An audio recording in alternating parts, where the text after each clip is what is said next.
Dans la vidéo sur les coachs de notre époque, nous avons vu qu'à travers ces gens, le diable banni et sa cavalerie, pour la postérité d'Adam, mettaient en place une même stratégie que celle qui fit tomber nos parents par tromperie.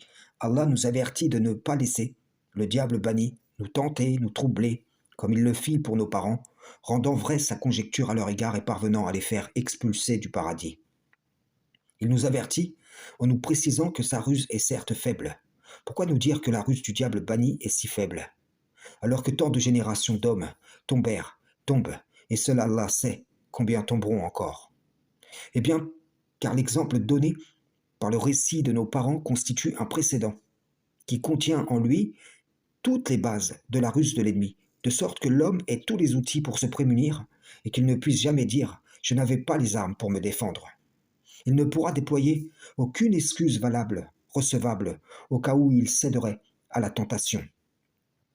Car les ruses du diable, en cette présente vie, s'articulent forcément sur une des bases de cette ruse qu'Iblis le Pani a employée pour arracher les vêtements de nos parents, de sorte que le récit de leur chute est un précédent rappelé à la postérité. Un exemple originel, issu d'un contexte unique dont les traits vont se retrouver dans les contextes divers et variés auxquels seront confrontées les générations de descendants après eux. Ô enfants d'Adam, si des messagers choisis parmi vous viennent vous exposer mes signes, alors ceux qui acquièrent la piété et se réforment n'auront aucune crainte et ne seront point affligés.